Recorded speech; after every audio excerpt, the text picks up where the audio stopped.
பிறருக்காக ரத்தம் சிந்தியவர், உங்கள் பாவத்தை நீக்க ரத்தம் சிந்தியவரான இயேசுநாதரை நீங்க கடவுளா ஏத்துக்கிட்டதா சொல்றீங்க. ஆனா 41 பேர் உங்க பேர் தாங்கி செத்து இருக்கிறான். அதுக்கப்புறம் அவங்க பின்னாடி விழுந்து ஒருத்தன் செத்து இருக்கிறான். அவங்க மீட்டிங்க்கு வந்து வெயில விழுந்து ஒரு மகாராஷ்டிரா இளைஞர் செத்து போயிருக்கிறான். அவங்க மனைவி எப்படியாவது எங்க சொந்த மண்ணுக்கு எங்களை அனுப்பி வைங்கன்னு கையெடுத்து கும்பிட்டப்ப கூட உங்களுடைய மனசு, இலகிய மனசு, இன்னைக்கு முட்டி போட்டு நடக்கிற அந்த மனசு இலகலை. 55 பேர் இதுவரையும் அவுட்டு. இந்த கட்சி ஆரம்பிச்சதுனால செத்து போனவங்களுடைய லிஸ்ட் 55 பேர் இளைஞர்கள். அவன் எல்லாம் யாரு தெரியுமா? அம்மா அப்பாட்ட எக்ஸாமுக்கு போறேன்னு சொல்லி படிக்க வந்துட்டு தான் படிப்பை விட்டு உயிரை விட்டுட்டு அந்த அப்பாவி பால்காரரை தெருவில் நிப்பாட்டிருக்கான். 18 வயசுல படிக்காம எக்ஸாம் எழுதாம இந்த நடிகரை பார்க்க போறேன்னு சொல்லி செத்து போயிட்டான். அந்த குடும்பத்தை கூட வந்து விஜய் பார்க்கல.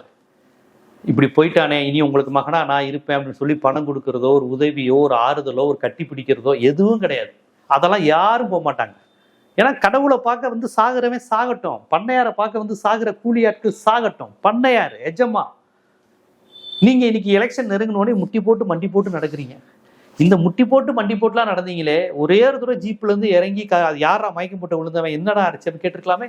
வண்டியை ஸ்பீடா எடுத்துட்டு ஓடுறீங்க. கரூர்ல ஒருத்தன் செருப்பு கழட்டி உன் மேல எறிகிறான். தலைவா விழுந்து விழுந்து சாகுறானுங்க தலைவா அப்படின்னு அப்படியே ஓட்டுறீங்க. வாட்டர் பாட்டில் எறிகிறாங்க, செருப்பு கொண்டு எறிகிறாங்க. வேகமா எடுத்தே பாரு ஓட்டான்னு ஓட்டி மெட்ராஸ் ஏர்போர்ட்டுக்கு வந்தீங்க. திருச்சி ஏர்போர்ட்ல பத்திரிகையாளர் கேட்கறான், சார் இதுவரையும் 36 பேர் செத்து போயிருக்காங்கன்னு. எடுத்தே பாரு ஓட்டான்னு ஓடுறீங்க. நீங்களா சார் கிறிஸ்தவர்? நீங்களா சார் ஜீவகாரணியை பத்தி பேசலாம்? நீங்களா சார் ப்ரே பண்றீங்க?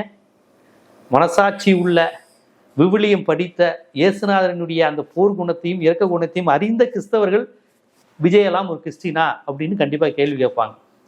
விசிலடிக்கிற குஞ்சுகளுக்கு நான் பேசுற அரசியல் என்னன்னே தெரியாது. என்ன தலைவனுக்காக 44 பேர் செத்தா என்ன அப்படின்னு கேட்கிற கூட்டம்லாம் இருக்கு நாட்டுல. அவங்கள விடுங்க.